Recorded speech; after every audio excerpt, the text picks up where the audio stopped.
Welcome to the Hacking Music Podcast. Here you will learn the strategic frameworks, force multipliers, and micro habits that are essential for thriving in the new music marketplace. It will also help you to massively grow your artist career in new ways that support, strengthen, and sell your content. Here's your host, John Pisciotta. Now let's get started. Welcome, everybody, to the Hacking Music Podcast. Here we talk about the strategic frameworks, force multipliers, and micro habits essential for thriving in the new music marketplace. Hacking Music is the actual training practice we use and teach here at Jetpack Artist Ventures every day. It was developed over the last 15 years in management offices, recording studios, boardrooms, and performance arenas. Here, we don't want to be your guru. We don't want to spam your inbox. We don't want to be the loudest screaming voice at you on Facebook. What we do want to do is give you the execution and strategy tools you need to build a real career and really create the next generation of great artists. So in this episode of the Mind Hive series, we're going to talk to those artists and producers who are thriving in the new music marketplace. Today we have with us a really special guest. His name is Eric Dahl.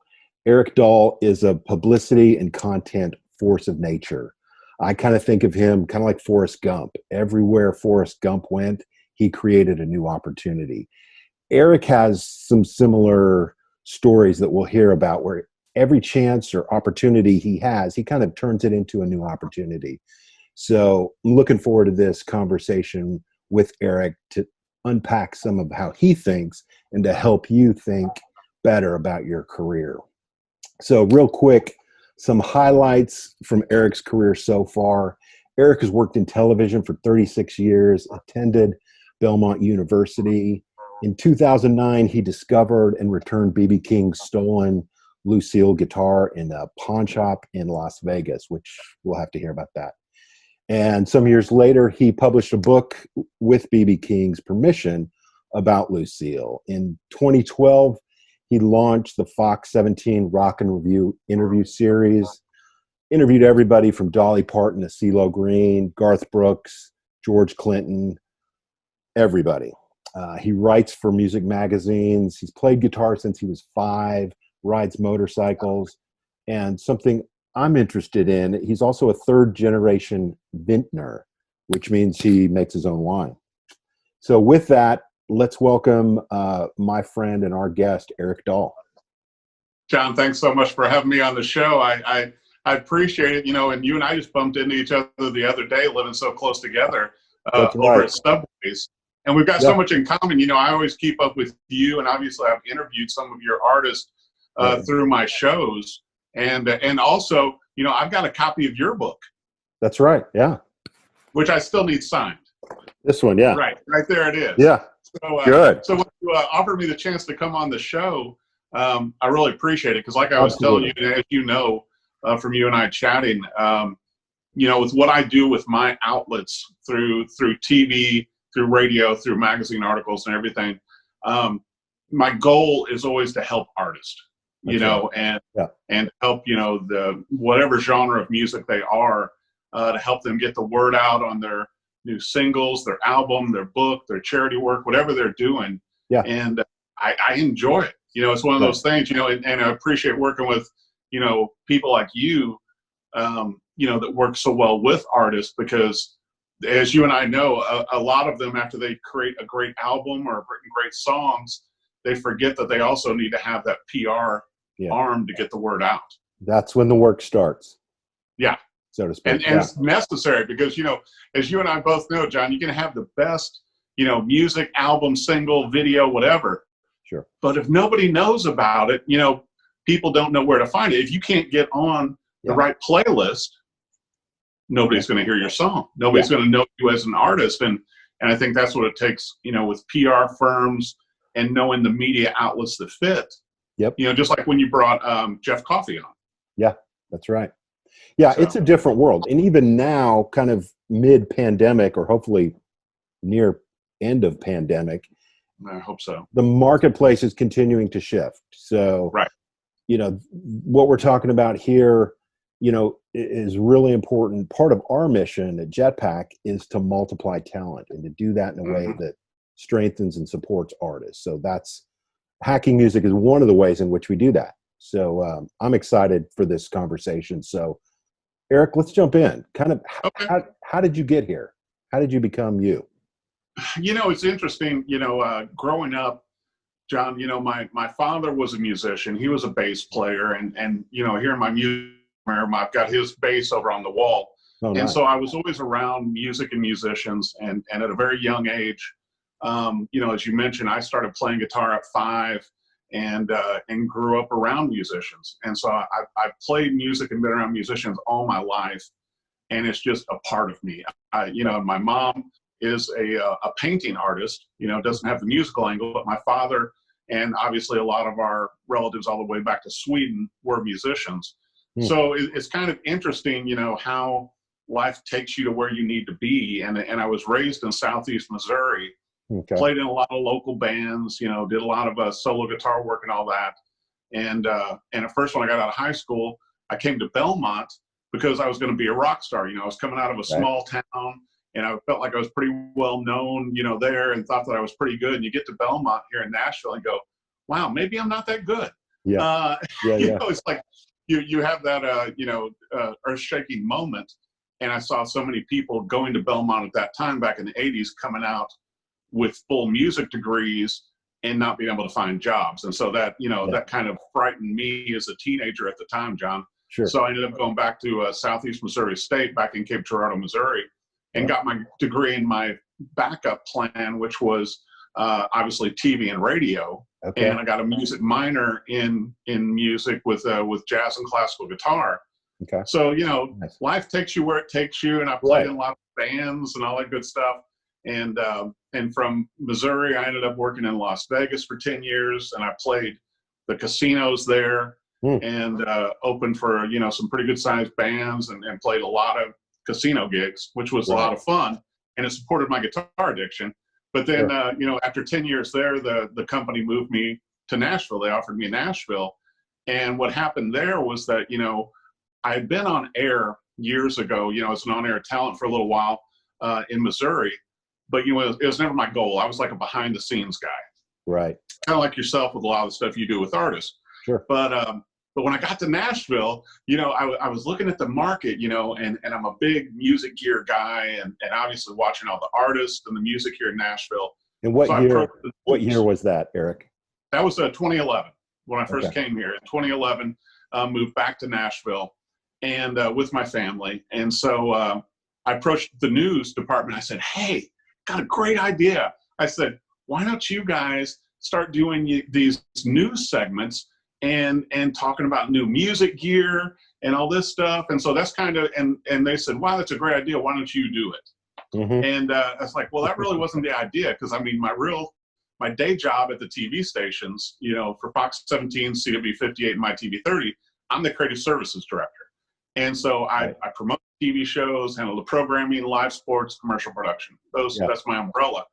But, you know, sort of like the gauntlet was dropped, John. You know, when they said that, it's like, well, if you want to do it, you know, you have to do it. So at that point, I'm like going, okay, I'll launch this thing and maybe they'll take it. So I launched it in 2012 with the Fox 17 Rock and Review. And the early shows ended up being more gear heavy, kind of like what I do for magazine stuff. And then one of the directors said, hey, this is fun. Why don't you bring on some of your buddies or some of the side people that play with the stars and have them on the show with you? And I'm like going, well, that sounds fun. I like hanging out with people just like you and I hanging out and talking. So I started bringing those people on the TV show. And then after that, the bigger artists got wind. They're like, wait a minute, you're my sideman guitarist and you're on a TV show hitting all these people, you know, hitting 100,000 people with this show. I want to go on it. And so that's how it kept elevating, you know, through the years, starting it in 2012. And then, you know, believe it or not, we're like over 500 episodes with the TV show now. And, you know, after you start getting some iconic artists on the show, you know, like Dolly Parton, Kenny Rogers, Garth, Brad Paisley, and so on, then everybody wants on. You get, you know, when they see you have Paul Schaefer and CeeLo on, they're like going, yeah, I'd like to be on that TV show. But But I think also, what I strive to do too, and what with the TV show and even with the YouTube interviews that are the extended interviews, is I try to keep it a conversation. I don't want it to be your typical interview with an artist or a band. I want it to be an open conversation to where I learned something, the artist is comfortable, and the viewers that are engaging with us learn something. And so it's not just, so you got a new album. Yeah. How do you keep the artist comfortable? What kind of psychology?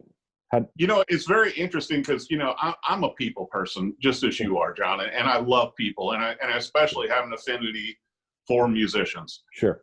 So usually and that's what's been odd in this new pandemic world, as you and I were talking about, with all of us in quarantine and continuing to do TV and radio interviews, but from afar, is before, as you know, I would bring everybody into my office. Yeah.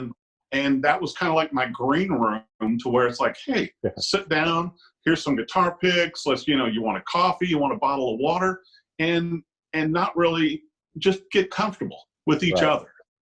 And I think that's what makes the different interviews for me. And so now, even that I'm doing it remotely, just as you and I are right now, I still try and do the same. Before the interview starts, I usually log on ahead of time and ask about their family and any new guitars and what virtual shows they're doing. And also, the difference for me from, I know a lot of interviews, is I don't use a teleprompter. Right.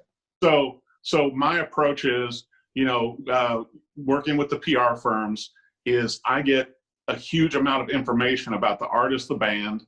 I actually listen to the new singles. I actually listen to the entire album and make notes.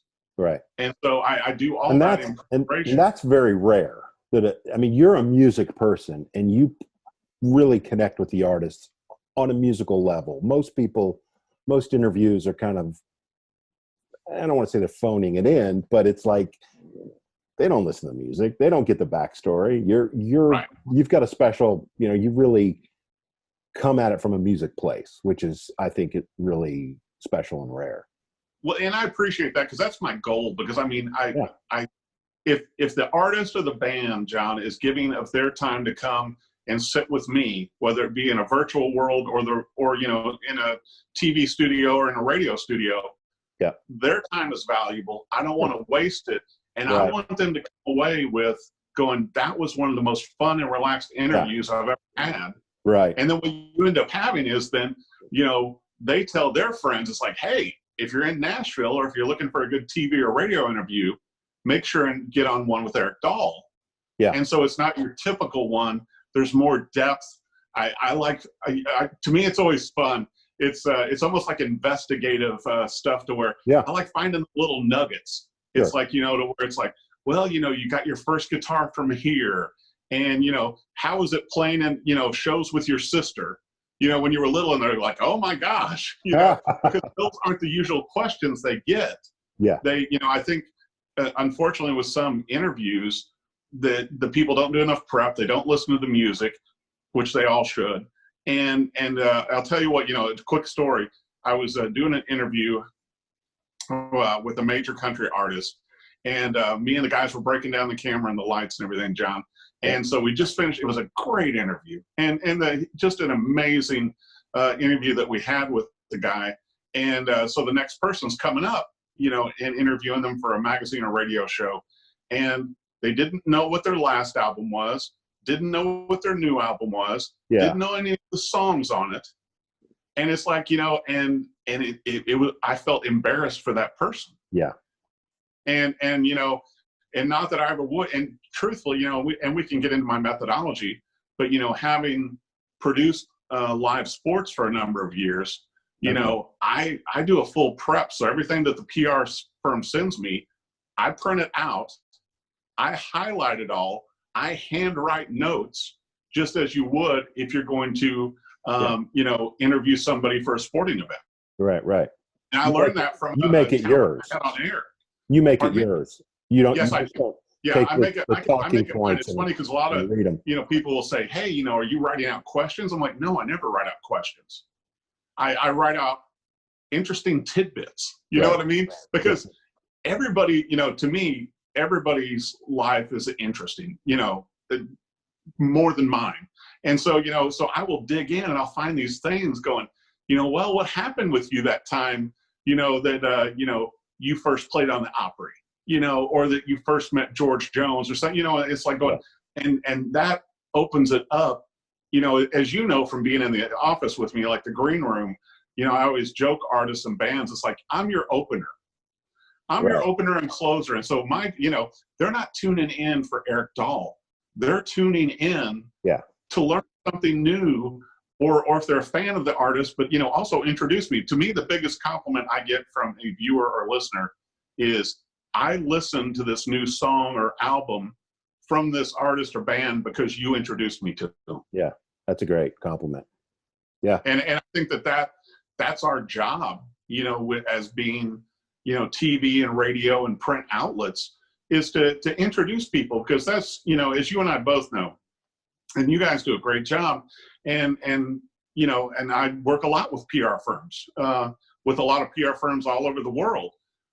But, they have to approach you, and the PR firm's job is to get you interested. Right. As a media outlet, to go, okay, even if they're not an A-list person, if you see an interesting nugget, or you see them as an up-and-comer, or you listen to their music and go, oh my gosh, I didn't know this gal or this guy, but they sound so amazing. Right. I have to have them on a show. Yeah, and that's part of what I want to pull out from you, some of the crafting of the story in part 2, where we'll go to our private hacking music group. But, a lot of it is, too, John, and you guys, send out so much, with Jetpack and everything. But the first thing I will do, with any press release or anything I get, is I click on the music. Right. And it's like, and as it's just like with an interview or a resume, you've got so many seconds. That's right. It's like somebody the other day was, and I bless their hearts, which, as you and I know, everybody says in the South. But a lot of people will reach out to me through social media and send me music through all these different things. But, it's usually best through a PR firm, because usually I have a relationship with those people. Sure. And they know what I need and what I'm thinking. But, I get 30 to 50 requests a day to come on either the TV or radio show. Yeah, that's a lot. And you sort of got to sort through those and look at, okay, well, what's compelling? What's compelling? Yeah, musically, and to me, it's like, it goes back to the old joke, John, to where it's like, what's your elevator spiel? Yep. Yeah. Give me your elevator spiel. What is going to make somebody interested in you as an artist? Not because you got a new song, you got a new album, you sound like Dolly Parton. What's interesting about you? What's different about you? Yep. Differentiation is bingo.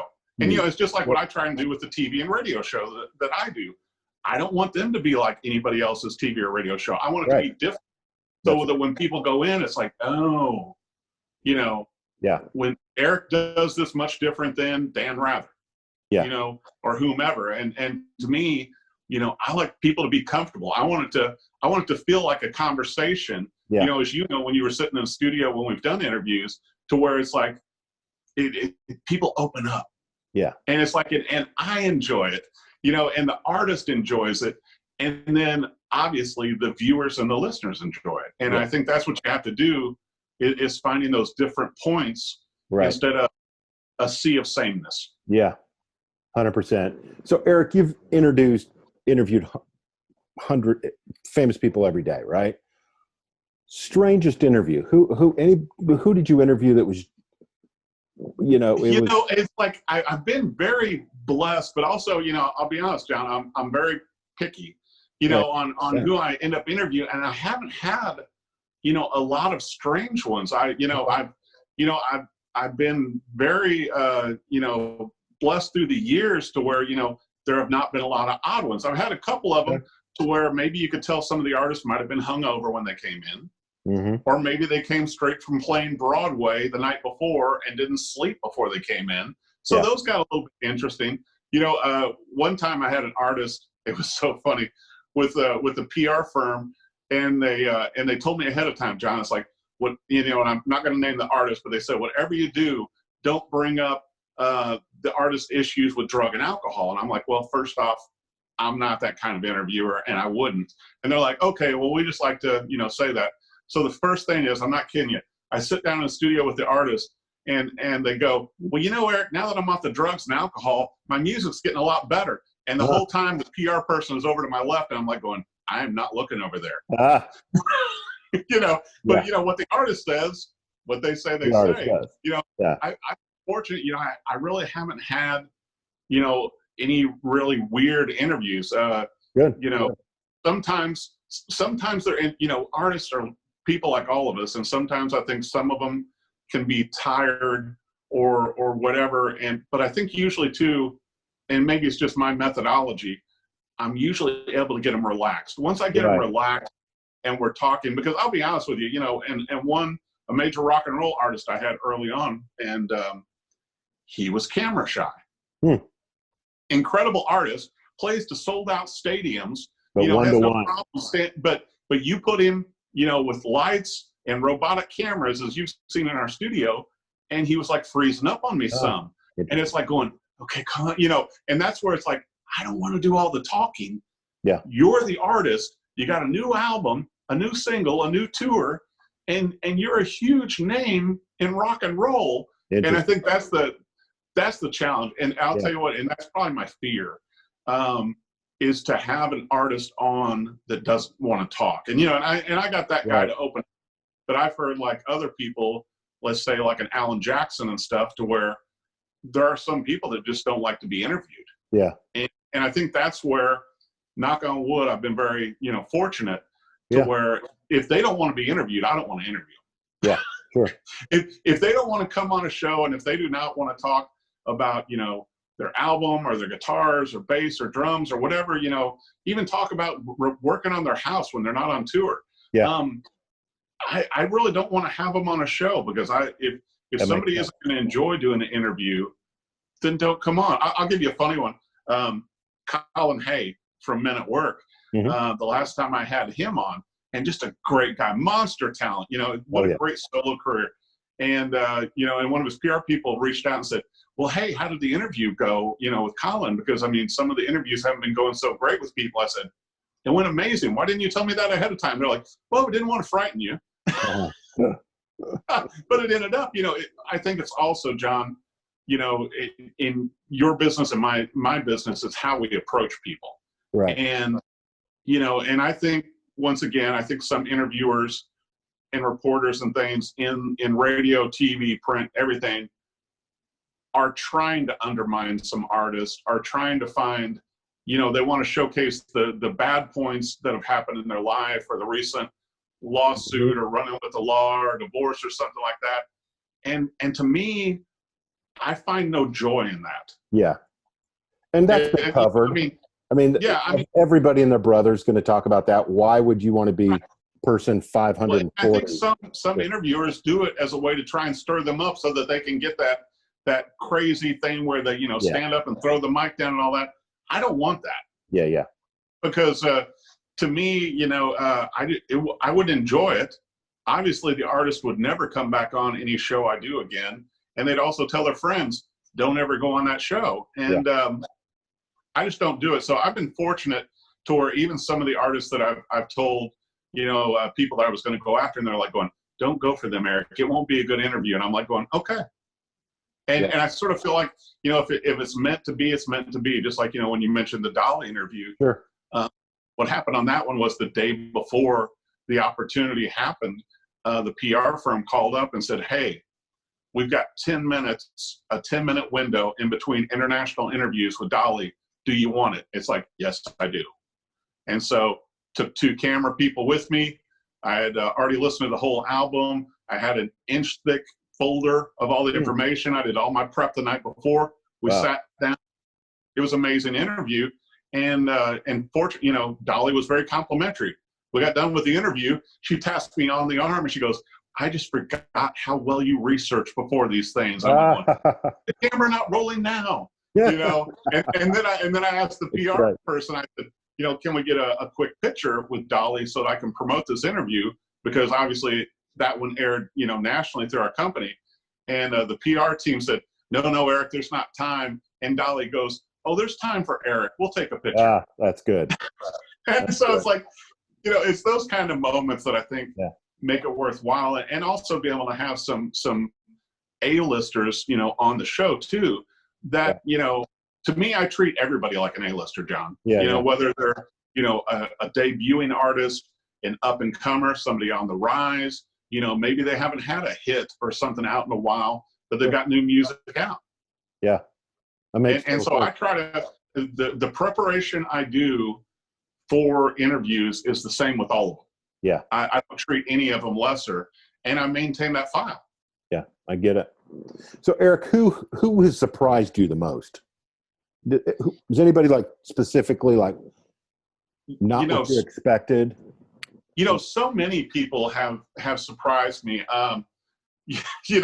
Because especially once you sit down in studio, it's one thing, and I think, and obviously you and I both huge music fans, and I listen to a huge amount of music, and my daughter turns me on to new music and everything, since she's a teenager. But, you'll have somebody come in, and I would say, a vast number of the artists I've had come in will wow me, because, I'll just learn something, or they'll open up with something. I'm going, I didn't know that, or else the PR people will be sitting off camera or off microphone at the radio studio and go, okay, I've never heard you tell that story before. That's like Lee Greenwood, learning about, how his early days in music that I didn't know about, how he struggled, coming up. Same thing with John Barry, Stella Parton, Dolly's sister, how she struggled. Jeannie Seeley on the Opry, I was just talking about her the other day, John, to where, she, was so far ahead of her time to where, she came on the Opry with a miniskirt, and everybody's like, hey, wait a minute now, Jeannie, you're kind of taking this too far. You're on the Opry. She's like, yeah, it's I'm a woman, and here's how I'm dressing. And Jeannie's still that way, know, and so I think, so many people, Paul Schaefer, really, I got to say, I really enjoyed that one.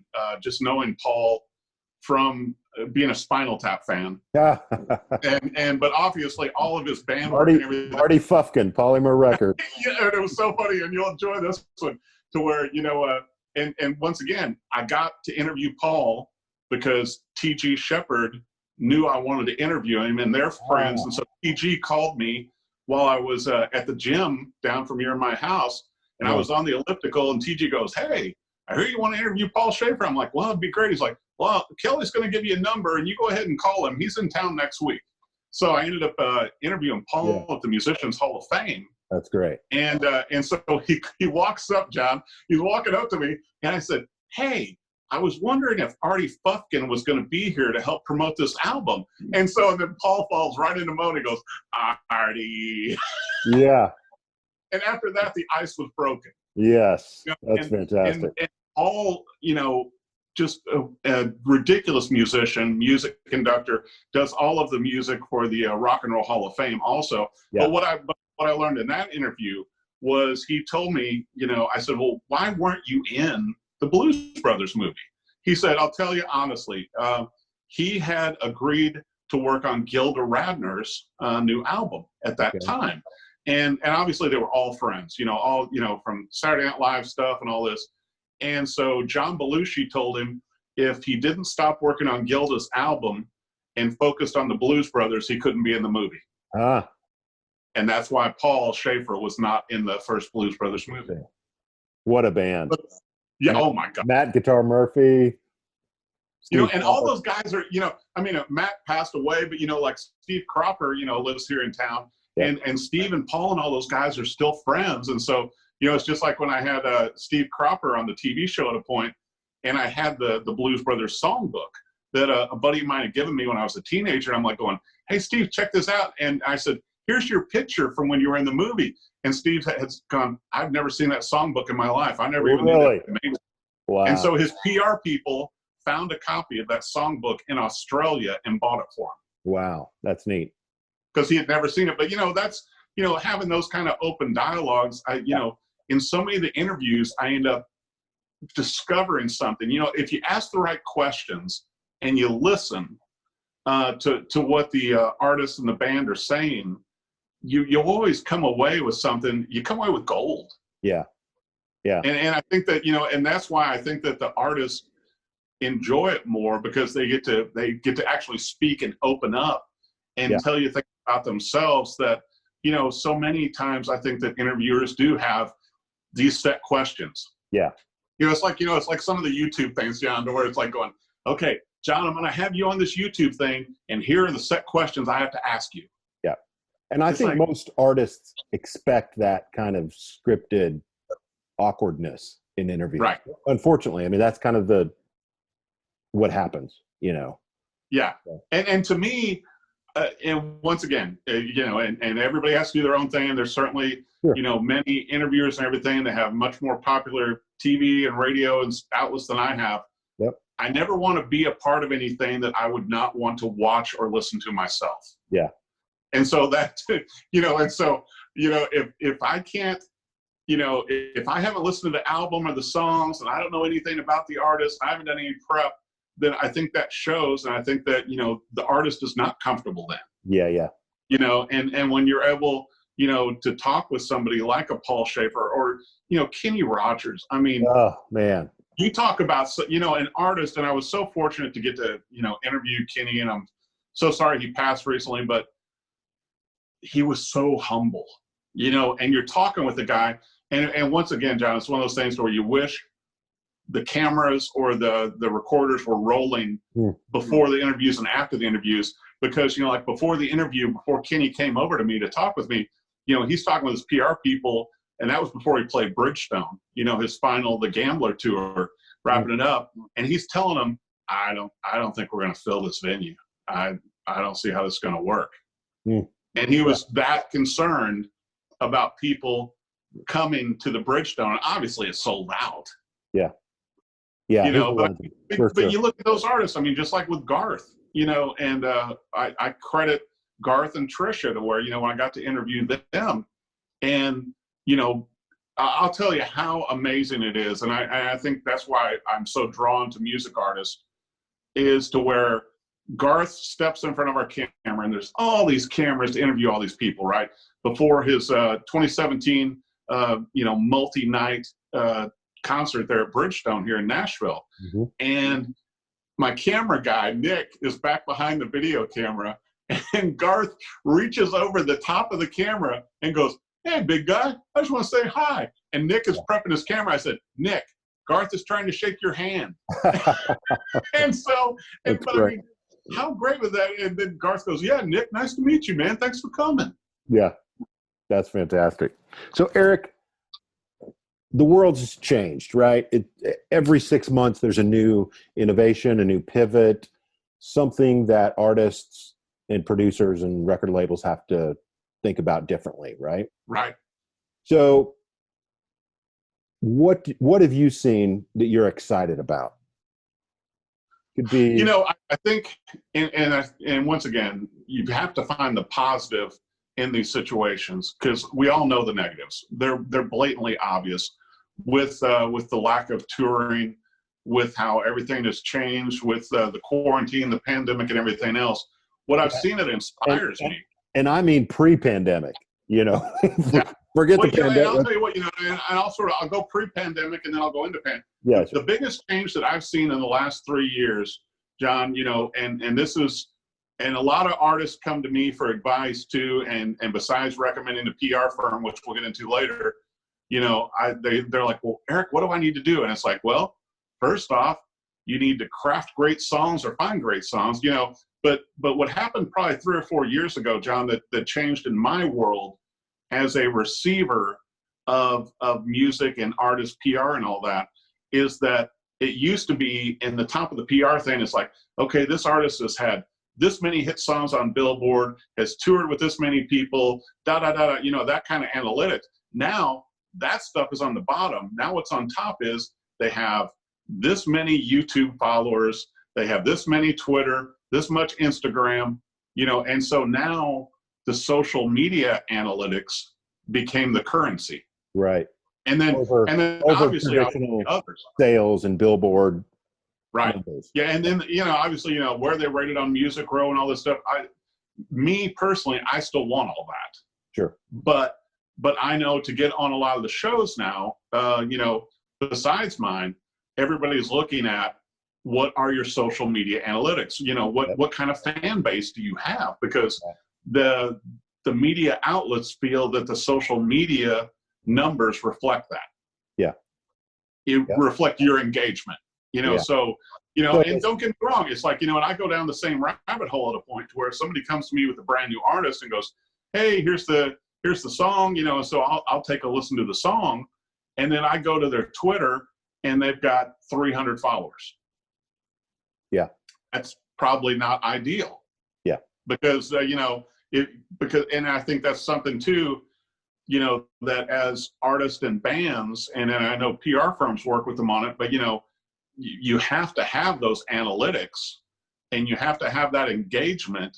Right. And so that's a huge change I saw within the last 2 to 3 years, to where before that, social media, as long as you did some Facebook, well, now you've got to be everywhere, John. You've got to be on the Twitter, depending on your audience, you need to be on TikTok, you've got to be on Facebook. And, and as I was leading into the pandemic and quarantine, I think as well, in this day and age, you need to be doing virtual, tours. You need to be playing from your house. You need to, it's not like the days that you and I grew up with, to where you could go in and, go to a fanfare, CMA Fest, and you could meet your favorite artist, or you could go to a rock concert or some kind of podcast thing and meet all the rock stars. It's like, well, now you have to do that virtually.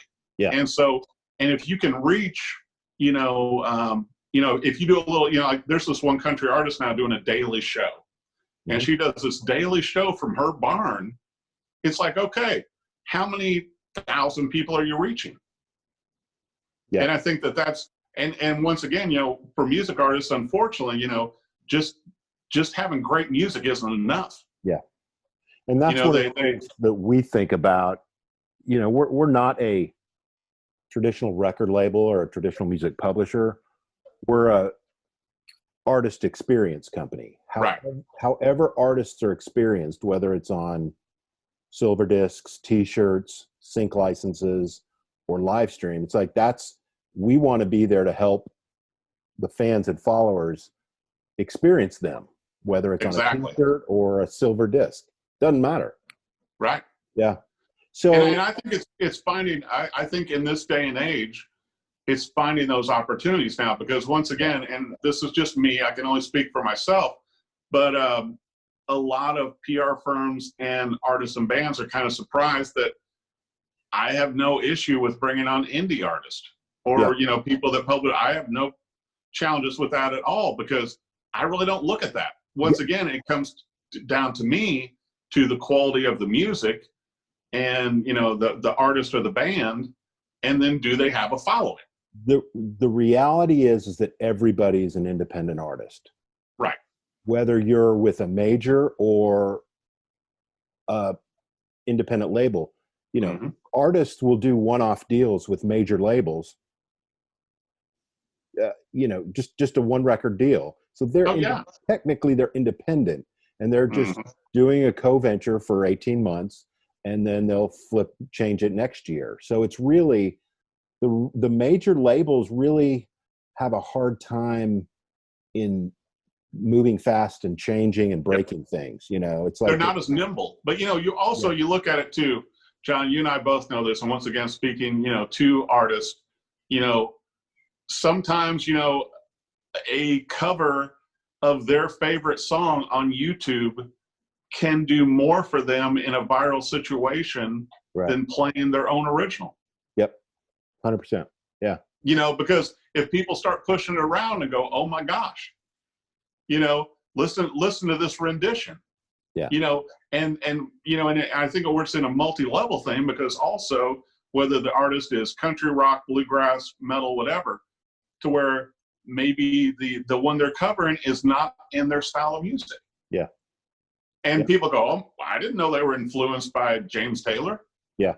or whomever. And I think that, but I think it has to be a more holistic version. I think the challenge for artists in this day and age is that having great music or great songs just isn't enough.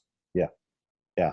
And let's flip over now, Eric. Let's flip over to the Hacking Music private group conversation. So we'll cut here and we'll go into the private group.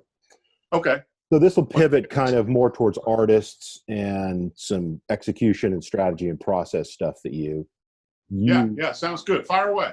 From. So let's talk about developing artists. In the context of PR and media, right? What are the common mistakes that you see happening at the lower level for developing artists? I think for developing artists, and it's just been this way for so long, to where I think a lot of them don't have a plan. And so, and don't give me, and we're, just like you and I, we're passionate about what we do. We're, certainly passionate about helping artists and everything like that. But I think, it's one of those things too. It's like, it's so funny, John. I think it was last night. My daughter showed me, a clip from an old American Idol thing to where this gal was trying out, and she's in front of Simon and everybody, and she's going, but everybody loves me. All my friends love me. It's like, and I think that happens with a lot of artists and bands, to where, whatever small town they come from, wherever in the country or wherever in the world, and everybody loves them there, because nobody is going to say, well, actually, Jimmy, you're singing a little flat on that one note. Nobody is going to be that honest with them. And then by the time they try to come and make it big, they really need that honesty. It's like, it's just like we were talking before, when I first came to Nashville and went to Belmont, and I was humbled. And now, did it stop me from making music? No. Am I still writing originals and still playing? Yes. But I think that, sometimes an artist has to be humbled. Yeah. To get better. And also I think they need honest advice. Yep. And maybe, and unfortunately, honest advice is usually not going to come from your friends or family. Yes. Because they want to see you make it.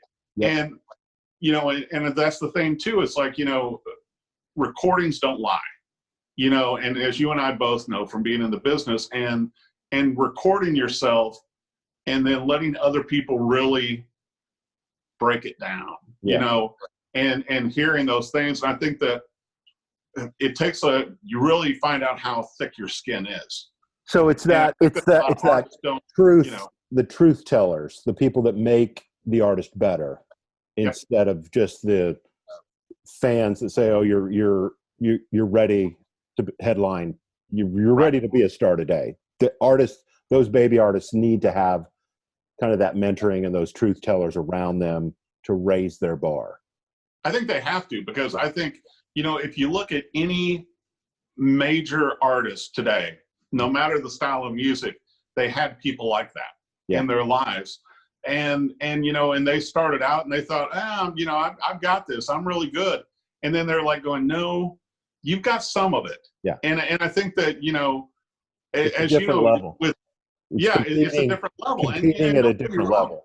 Yeah. And some people are willing to live at that level. If you're willing, to live in your small area and be a huge demand and stay there, okay.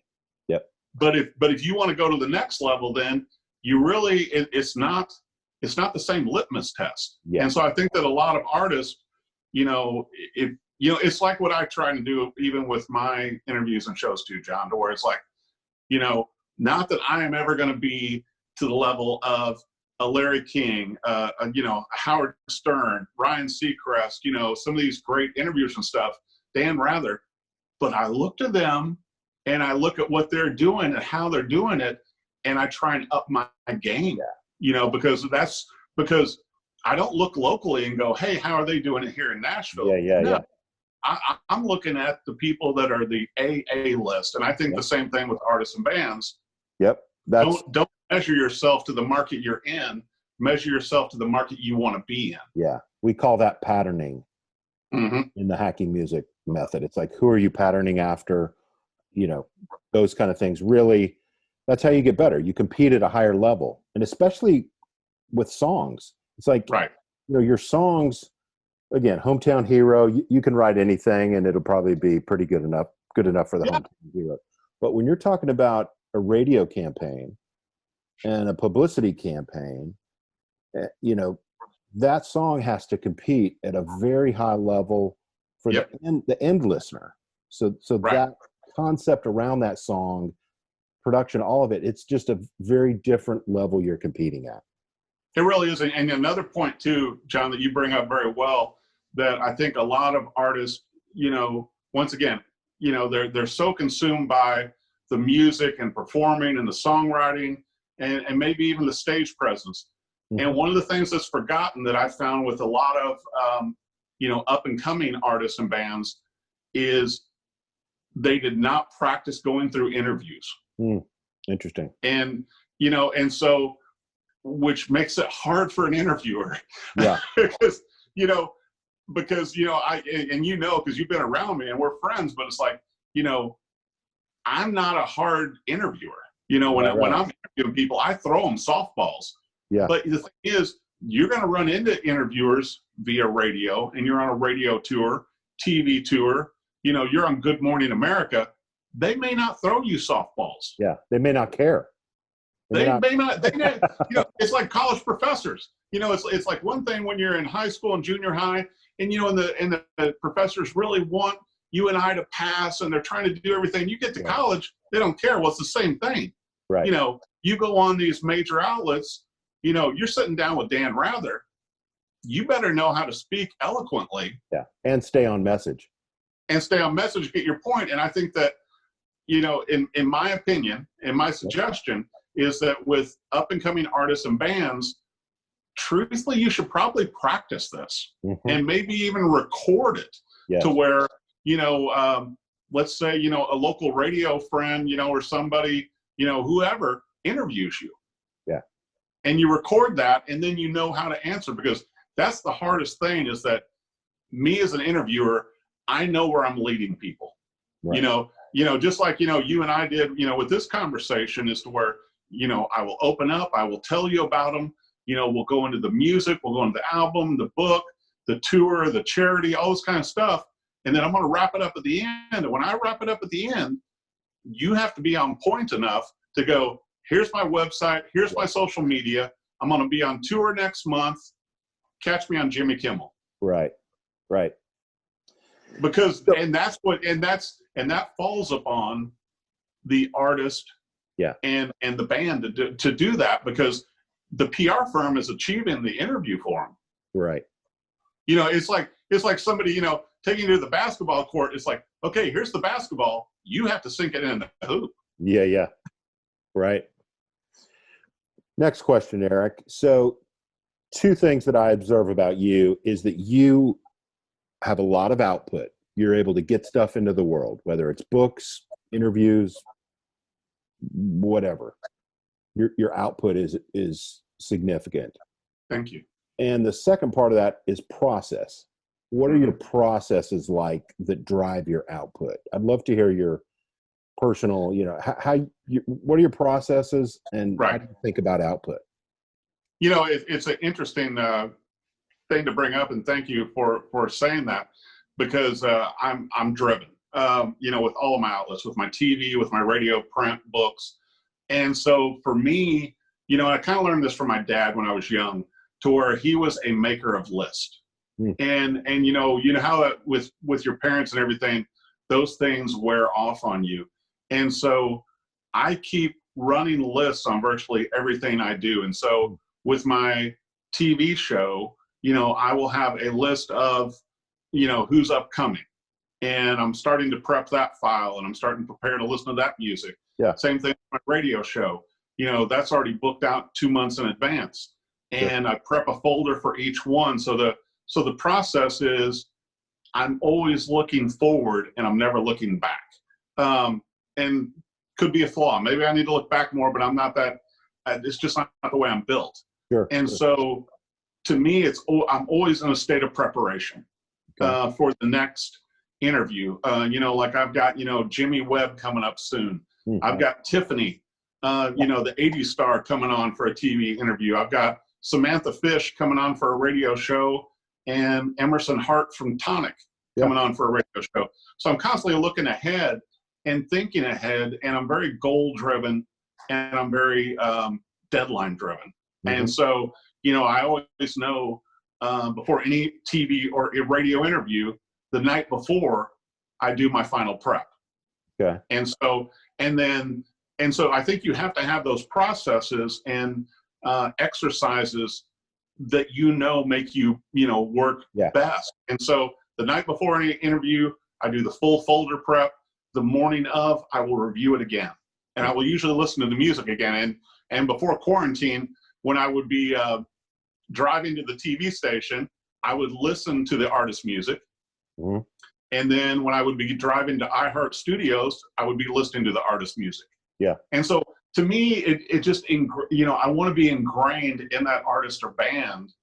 And just like on writing a book, like we talked about, with your book and my book, to where, I'm doing an update on my B.B. King book. So I've been very focused on that with the new chapters, and then, getting the pictures in. And so I want to get that completed, because the first printing was back in 2013.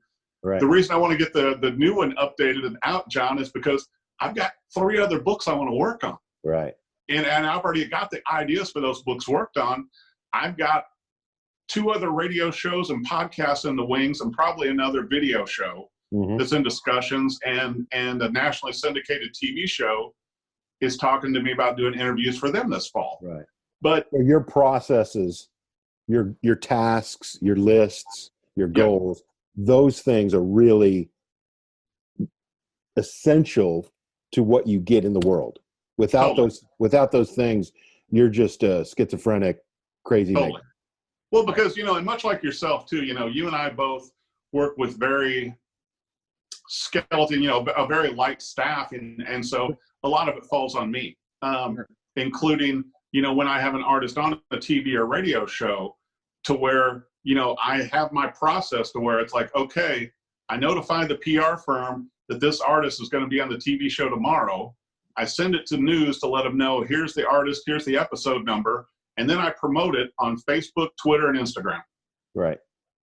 And then the artist can push it out too. And then after it airs, just like, the latest TV interview I did with Sammy Kershaw, then after everything is aired in multiple markets, then I release it, as you know, through my outlets. And so it's all process and methodical, but it's also looking forward. And I think the other thing, that obviously you and I both share, is to where I always want to be better.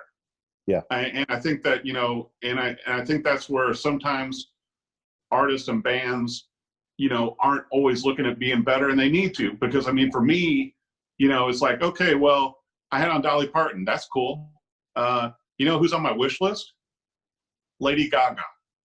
I have not had Lady Gaga on a show yet. And so, I'm always striving, I'm like we talked about with Dan Rather and other interviewers, I'm always striving to be better and get these people. And sometimes it's not the AA lister. Maybe it's, a B lister or somebody else, or somebody that, hasn't done music in 10 or 15 years, but is coming back now. Sure. Or an up and comer with an interesting story. To me, it's just, it's staying keeping it passionate. Yeah. And once again, and certainly no knock on anybody, but if the music isn't good, I can't have them on a show, because to me, with the people that know me, my friends and everybody else, and people that look to me, they want to hear good music, no matter what genre. Yeah. Yeah. And so if the music isn't great, if they're singing and it's flat, whatever, it's like going, okay, well, somebody else can have you. Yeah. And do better. Yeah. Do better. And I think all of us, what I expect of myself. And I think that artists, you have to have those methodical processes to get things achieved, because, if you don't have the goals and you don't have the ambition, then they're just dreams. Yeah. And I'm not knocking dreams, because we all have our dreams, but you got to have steps to get there. Right. The sequence of smaller goals that get you there. I think, I call them, once again, it's such a funny story, John. You appreciate this, to where only in Las Vegas, when I was living in Vegas, I was invited to this fancy restaurant grand opening. And I can't remember the name of the restaurant now. It was in one of the casinos, I think the MGM. And so I met this clown Harpo. And he's like the clown to the presidents and all that stuff. And he's got and at the time, I was working on my B.B. King book, and he was working on his book of his whole career, being President Ford's clown and all this kind of stuff all over the world. Mm-hmm. And so he asked me, he said, well, Eric, how do you make progress on your book with everything you've got going on? I said, well, I treat it like a Whopper. What I do is I try to take one bite out of it a day. Mm-hmm. And before I know it, I'm done with the Whopper. Yeah. And he eventually, his book just went to publish this year in 2020. Yep. So, and mine published in 2013. So it took him 7 more years to complete the Whopper, but he got it finished.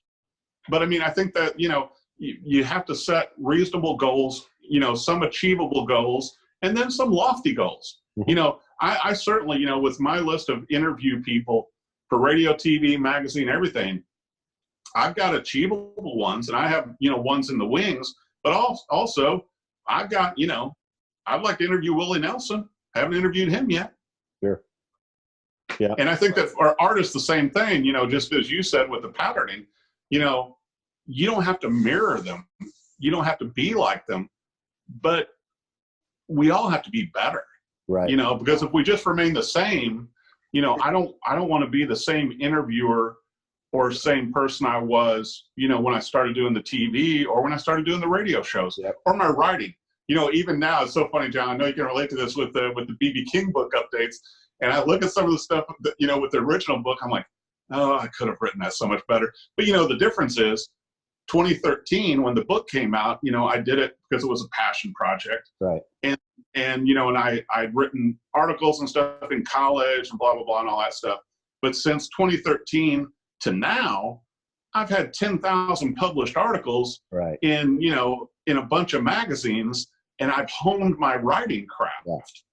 Yeah. And so now the way I'm writing my chapters now is much better than it was back then, but it's that learning process. You can't knock it. Fortunately, I was able to get a book out and published, and it's sold out now. But you get better, hopefully. Right. Each cycle you get better. Exactly. So Eric, and we could talk about project management.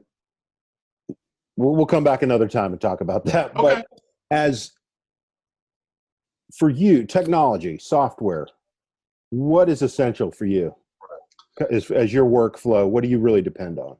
It's once again, this has really changed with the pandemic and quarantine. Sure. To where, things that, before, obviously, and for you and I embraced, Facebook, Twitter, Instagram. I haven't hopped on TikTok yet. I probably need to, and I will.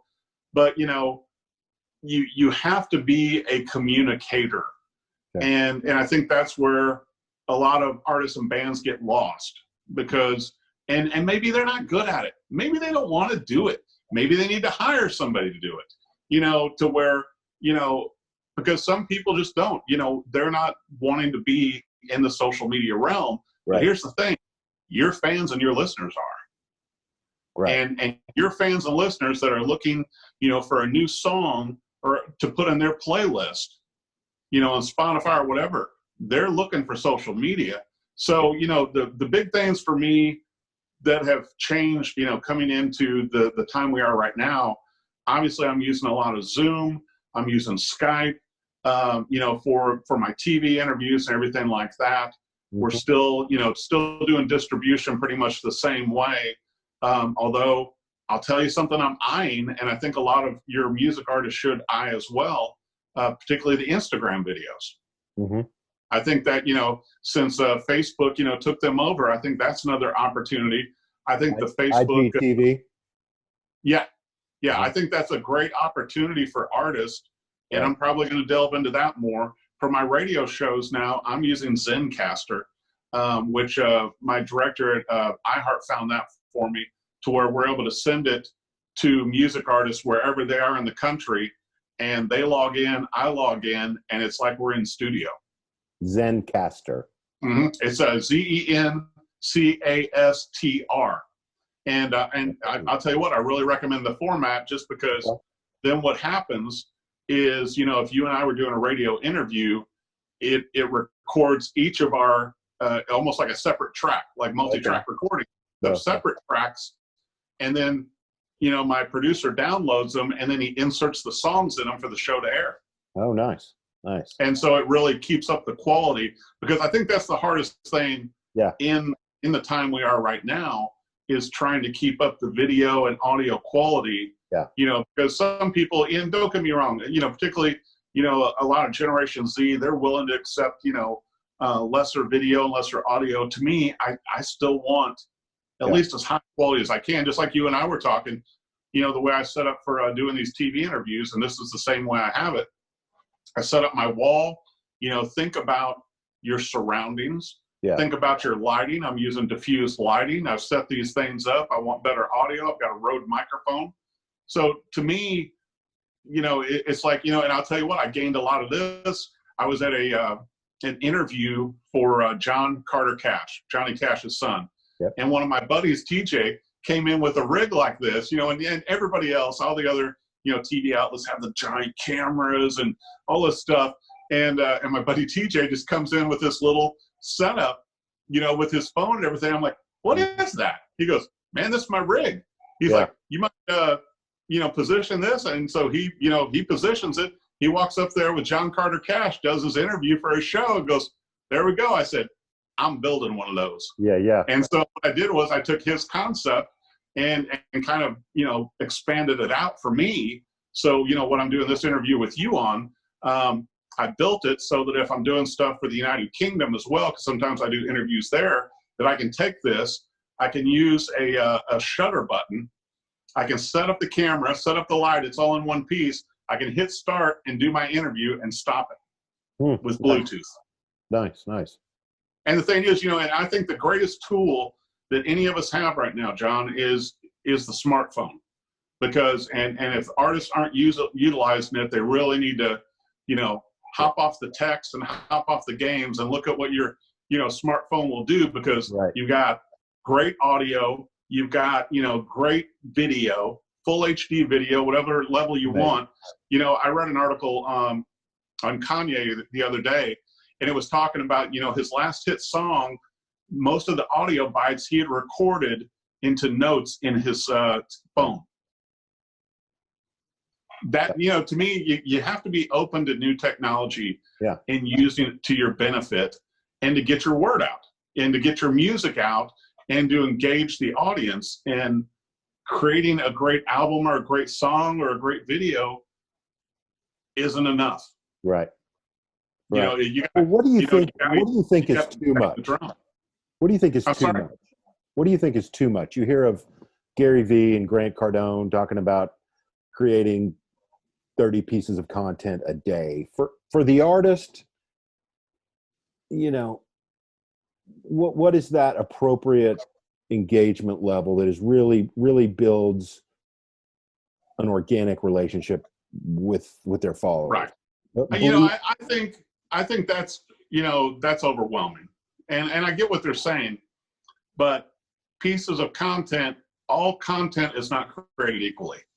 And so, you know, we have the thing that I certainly call rich content, which is what you're probably going to put on your Facebook, your web, you know, but each level of social media needs to be treated as a different outlet.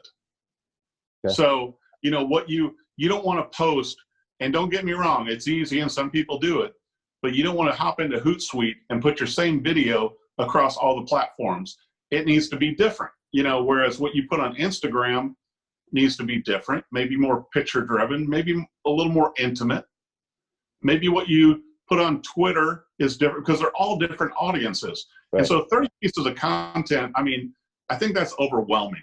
I think you have to, I'm a believer in the Bill Murray method, baby steps. Mm-hmm. First off, you know, and here's the thing too, you know, and I always have this conversation.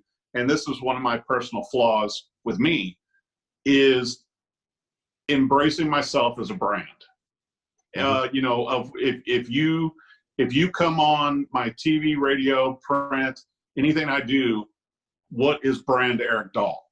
And I think one of the biggest things, you know, to me, any artist or band needs to do, you know, either by themselves or with a PR firm, is sit down and go, what is my brand? Right.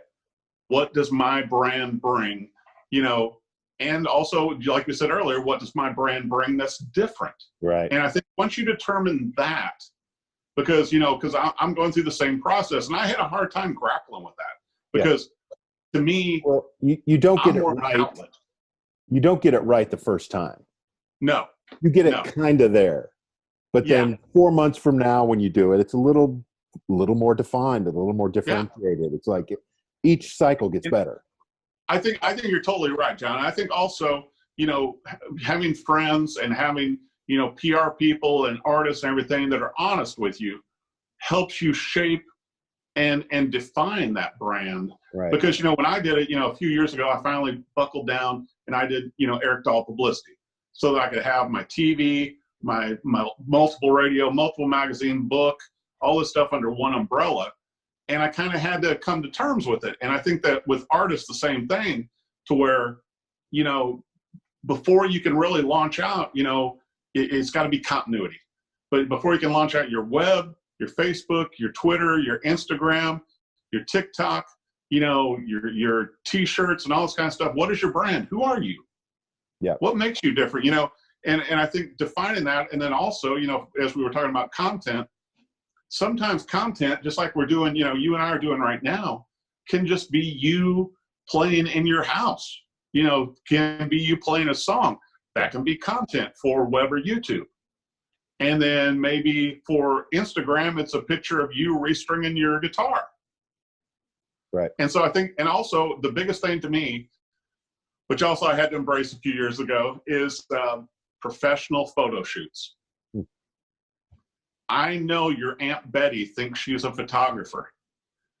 She can do great at the family reunions and around the house, but, you know, pay a couple $100, whatever, and have somebody shoot professional photos that reinforce your brand. Yeah. How did you begin to find your brand? You know, it's a lot of it. Well, like I said, it's a struggle. It's still a struggle for me. It is. It's like an awkward thing to do. You know, you have to do it. You don't necessarily want to do it, but it's essential, right? I mean, you know, it came down to where other people, artists and people around me, you know, started saying, well, here's what your brand is. But, you know, as you know, John, from being involved in this so long as well, at a point you have to take what they say and then you have to define it yourself. Otherwise, people will define it for you. Right. Which is what Jeff Bezos says. Yep. He says your brand is what people tell you when you're out of the room. It's like they tell you what they think. Right. Because, you know, and that's in the turning point for me. And sometimes you don't realize the turning points. You know, obviously, when I discovered, you know, B.B. King's Lucille and returned it back in 2009, that took me to another level that I didn't know, because I was just doing the right thing and, you know, returning Mr. King's guitar. But then also, I wanted to do a book just because I was passionate and wanted to do a book. I didn't, you know, it was for no other reason. And I didn't realize how much that would define me, because that gave me street cred. And then it's kind of, you know, amongst musicians, particularly guitarists, it's like a mythological story. And so everybody knows the B.B. King Stolen Lucille story. They just may not know it's me. Right. But if they know it's me, people like to tell the story, or when I'm in the room, go, hey, Eric, tell that B.B. King story. Yeah. And so that you have defining moments in your life.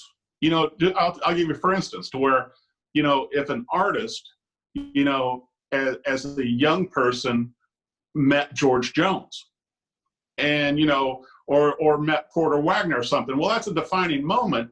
And that can be brought up into their future, because did that partially define their brand? Right. And I think for me, definitely discovering the Lucille, writing the book, and then launching into the media outlets that I have. So it's kind of project. But like you said, too, it's all morphed also. You look at what the TV show was originally, it was pretty much gear driven, and now it's become totally artist driven. Right, right.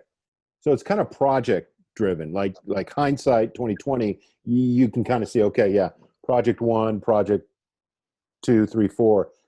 Right. Your projects kind of define you in a sense, is what you're saying. I think definitely for me, the projects define me because, you know, what I do on radio and TV are very similar, but the writing kind of still goes back to my original, to where the magazine and everything is certainly more music gear reviews. Same thing even book-wise, you know, with the B.B. King book. It's much more of a reference book.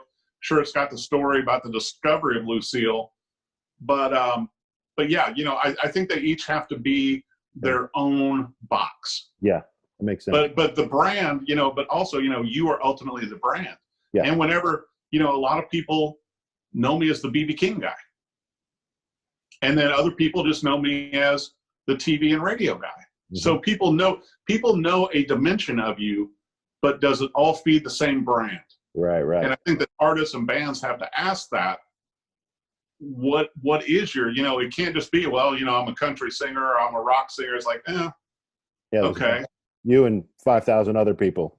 Right. And as you and I both know, I think, you know, and especially, you know, which I love the Americana umbrella, but even to define yourself within that, you know, it's like, okay, well, what makes you unique to Americana? Yeah. You know, where do you stand out? Who have you toured with? Who have you played with? Who's on your album? Mm-hmm. Who have you co-written with?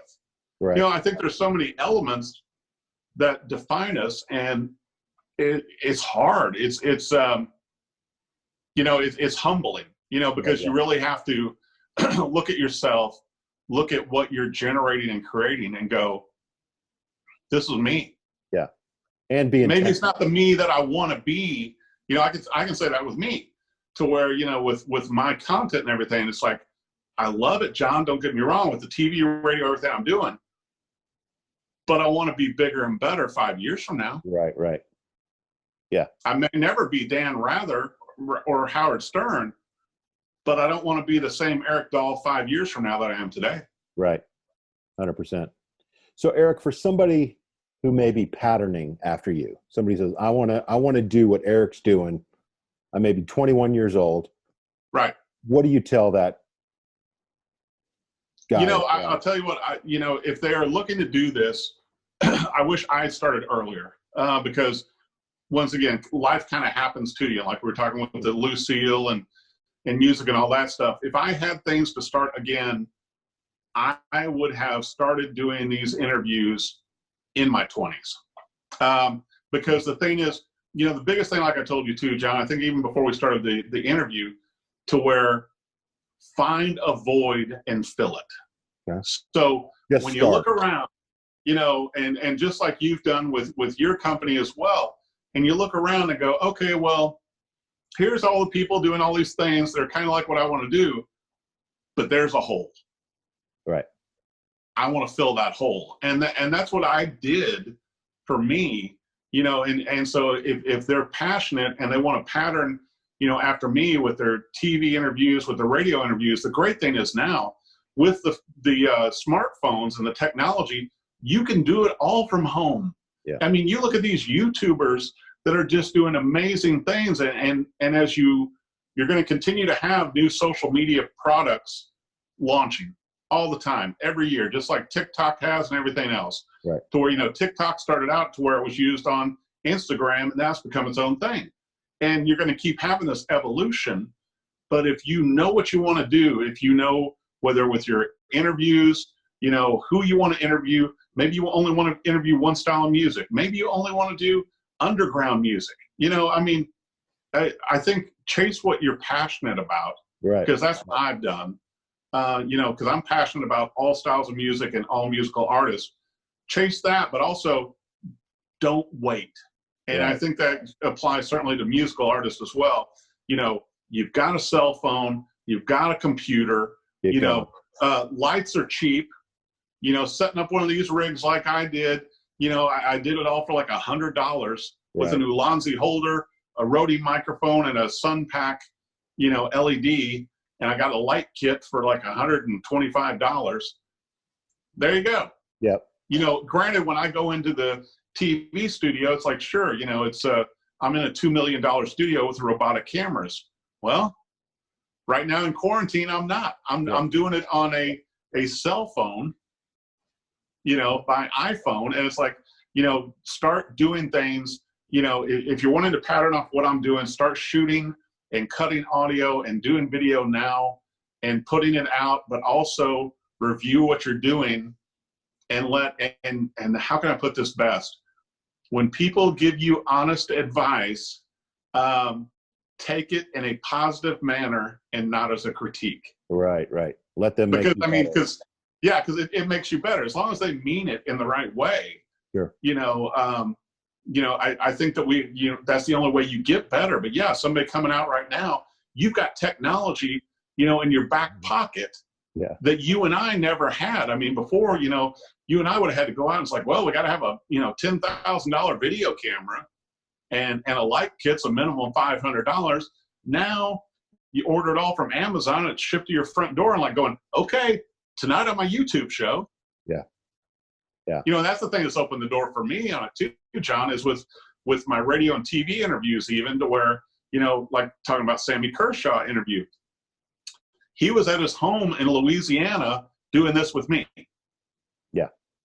Whereas before I had to wait till somebody came in studio, came in Nashville, or else they lived within the market, and like a Clint Black or whatever, or CeeLo Green, we'd go to them.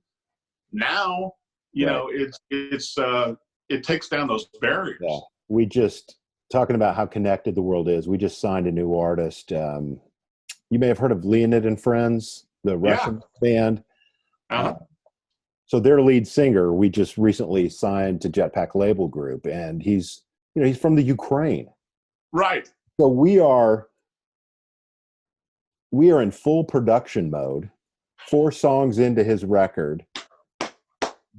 Never met. I mean, we talk, every week, a couple times, but it's like, it's moving. The train is moving. Yeah. The fans are connecting and the record's coming together, and we're building a really neat platform underneath him. So it's, but you could not have done that without the current technology we have. That's like, I had a band on a month or so ago called the Sweet Lizzie Project. And it ends up that Raul Malo from the Mavericks discovered them when he was in Cuba. And then he brought them here to the U.S., and they're an amazing rock band. Wow. Yeah, and it's like, once again, funny stuff that happens to you and I. I was at a funeral a couple months ago, and I was telling my mother-in-law's brother, I said, I'm doing a lot of interviews for the UK. He goes, University of Kentucky? I said, no, United Kingdom. He goes, oh, but but we can do that now.